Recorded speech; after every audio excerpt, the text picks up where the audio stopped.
How's it going, boys? Welcome back to Mogul Mail. We got a one take this one, but I think we can do it because it's very similar to the last video I made. The last one was about YouTube perhaps being racist or expressing some favoritism based off a video that Corey Kenshin made. This one, similar but flip side of the coin. It's from Gideon, and it's about Twitch perhaps being sexist or showing some favoritism.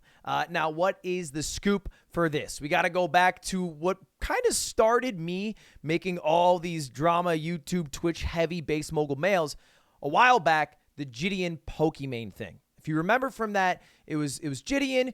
He got banned on Twitch after sending a hate raid to Pokey. He basically saw that Pokey was live while he was live on Twitch, said, yo, go spam L plus ratio in your chat in mess per day, and people did, and then got a little bit more aggressive because if you give a little bit of leash, your viewers will take twice, 3 times as many. So a lot of people are, calling her a bitch, whatever, a lot of mean shit, enough to make her end stream.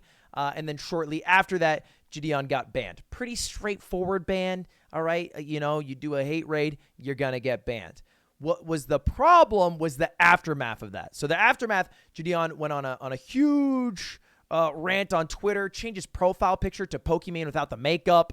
It's tweeted like hashtag free Gideon, and Twitter was very, very mean to Pokey after that because it was like, oh, this is all Pokey's fault. Pokey did all of this, and it didn't get resolved for a couple of weeks until Gideon eventually met Pokey in person, and they made a video together making up, which is one of his most viewed videos on his channel. Has almost 10 million views. Pushing P with Pokemane. They are now on good terms. They are friends. I talked to Gideon through that. I made a bunch of videos about it, and it was all done. Except for one thing. He never got unbanned. They never unbanned him for his hate raid. They never unbanned him for the actions he took afterwards. It was an indefinite ban that quickly became a permaban. And there was a few outcries that he would, occasionally be like, hey, what's going on? Please unban me here. And radio silence from Twitch. Until yesterday. And Gideon went on Twitter and he started tweeting out a bunch of things because of a clip of a girl who had sex on stream. Okay, this is getting a little confusing. So let's back it up again. So that's context piece 1. Context piece 2. There was a girl, I don't know if I can even show this. I feel like I can't show this. Oh, okay. All right, there it is. Oh, okay. There was a girl who was on stream and it looked like this, right? It looked like it was her and it was her. She was like this. Right? And it looked like, she could just be talking like, hey, guys. But if you spend a couple of seconds on a website that starts with P and ends with B, you might realize that she wasn't bouncing because she was grooving along to a song, but because someone was having sex with her from behind while she was streaming. That's a real thing that happened on Twitch.tv. Now, that's not a unique thing.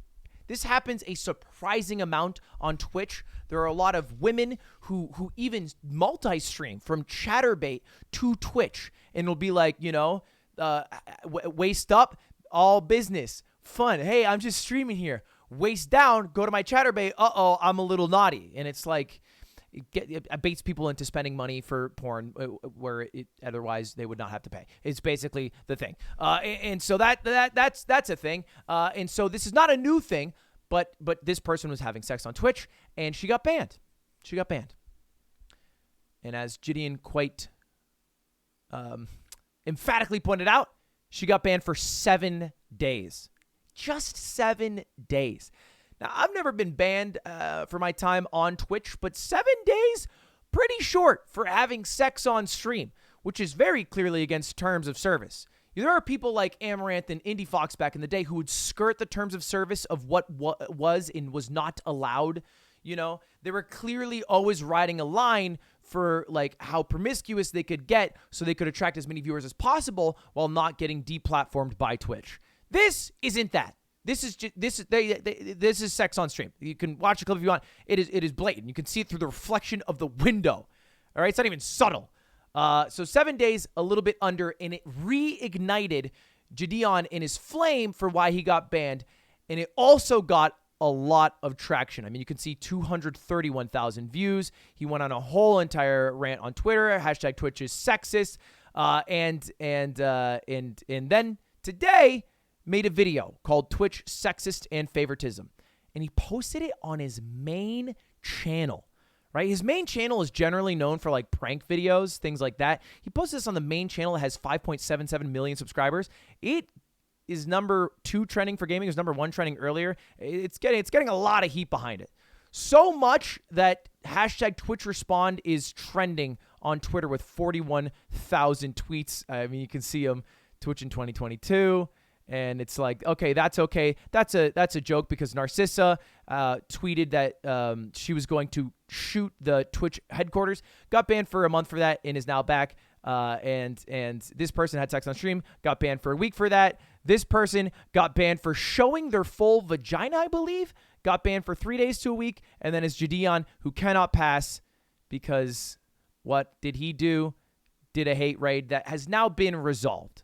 But I want to be honest about something, okay? Because I do absolutely agree that Twitch is incredibly inconsistent with bans, all right? You can find threads on Reddit from 2015 that talk about this as a concern. They're notoriously bad at it, all right? They're notoriously bad because they are such a big bloated company, but few individuals hold so much power that I think if some person hates you at Twitch, they can keep you banned, all right, if they're high enough exec. Some person likes you at Twitch, they can make sure you don't get banned if they're big enough at Twitch. It's how it works. And their policies are so vague, and live streaming is so new and so unique that they barely follow their own rules half the time. But clearly, someone at Twitch does not like Jadion, okay? And it's unfair that he's been banned for so long when so many bigger offenses have been banned for much shorter. Here's one thing I want to make a point of, though. I think Jadion is arguing in bad faith. I think he's very disingenuous about his effort to get unbanned. When he originally got banned, it's not like he was like, yo, my bad, I clearly broke terms of service. He went on rants on Twitter for weeks. He made fun of Pokemane on Twitter for weeks after. I had to hop on a call with him at some point. All right, I was off a gummy. He called me at like midnight, and I was like, bro, you're being crazy. Like, clearly what you did was wrong, and you are too obsessed with trying to be right in your endeavor without admitting what you have done bad, right? And I think he continued to do that. Like, for example, he made this video just a month ago. Twitch banned me, so I snuck into TwitchCon. This is him going to TwitchCon EU. He even participated in a charity raffle where he got to talk with a Twitch associate, and then he pretended that he was some random person and that he was like, oh, you should really unban Jadion to this random Twitch staffer because the raffle was to talk to a Twitch staffer. Are you a creator as well? No. God, no. I'm just a viewer, man. I'm just a viewer. I was wondering, do you watch like a lot of streamers? I do. I mean, it's part of the job. Yeah. Someone I think that could get a lot of people interested in your service. Me personally, he was one of my favorites before he got sniped off the platform, but I don't know if you heard about Jadion Premium. Is that you? In this call where he was pretending to be a random fan who was saying, please unban Jadion, he had his username as Jadion Premium. Nah, man, I'm just a viewer, bro. Well, that's your name in the lower left-hand corner. Oh, nah. I'm just such a huge fan. You know what I mean? Yes, of course. But and that conversation proceeds to go nowhere, but it feels like he is simultaneously trying to have his cake and eat it too, where he's saying, Twitch is being unfair. Please unban me, which I totally get. But then also skirting around in trying to go to TwitchCon EU, cause a little bit of ruckus. In the video, he walks around and he just, you know, he's like, I got banned. He's just trying to get kicked out for views and for content, which worked, and it was entertaining, and it's like Jadion's content. I like Jadion. I do like the guy. But I feel like if you are genuinely trying to get unbanned, you try to do the most to prove that you have changed. But I think what he does is try to clown on Twitch, make full content of Twitch, never really apologize for anything, and then also take the righteous high ground point of Twitch is sexist, where I really just think that they probably don't appreciate how he has treated them, because I think it's a bit disingenuous. Having said all that, I always side with the person versus the mega corporation. I don't give a fuck about the mega corporation, whether it's Twitch or YouTube or whoever. I always will side with the human because humans have much less power. They have much less resources. All right? So even if he's arguing in bad faith, I still think it's worth being on his side. Straight up. I don't think this is as analogous as Corey Kenshin in his ban from YouTube, because Corey is like one of the, like, most brand safe creators on YouTube, like really does absolutely nothing wrong except take breaks.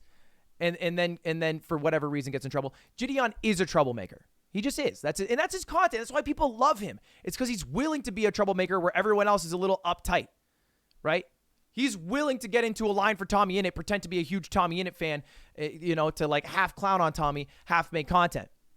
But then he has to also own that that's what he's doing.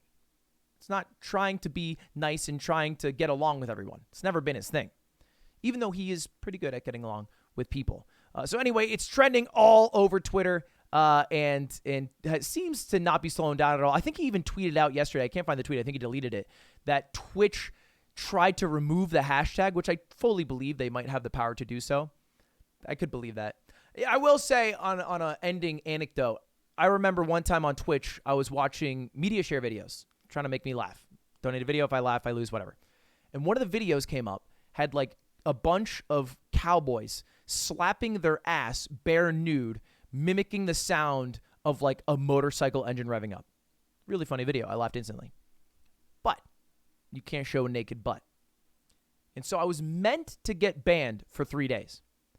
However, it was kind of like a homie move from a couple people at Twitch. They were like, hey, we went through, talked to some higher execs. You have a squeaky clean profile. I think I was a favorite back then. Okay, people would say I was the golden boy of Twitch or whatever, and they didn't ban me. But I think I know full well a bunch of other creators who did the same thing probably would get banned. And I think a much bigger problem to talk about is how Twitch, it feels like, ignores this new side, this new whole circle of content creation that is taking over their platform. I'm talking about the WL community. People like Aiden Ross, Kai, I'm Dante, like these really awesome creators who are bringing a whole new audience to the website, but aren't what you would think of as like traditional Twitch creators. So people like Asmongold, XQC, and Mizkif, and people who also aren't as brand safe. And it feels like Twitch fails to highlight that community, which is a primarily black community, and brought a whole new audience of viewers who are completely different from the old viewers of Twitch. And to me, that's also a huge issue that probably should be talked about a bit more. Why are they being ignored? I mean, they're literally some of the biggest creators on the website. So anyway, something to mull over. I'm sure it'll be a hotter button issue in the next few months when those creators start to get, ready to get a new Twitch contract or whatever, and perhaps they'll get snubbed. Anyway, that's all. Bit of a ramble at the end there. Thanks for watching. Subscribe down below. See you later. I gotta go. Goodbye. Goodbye.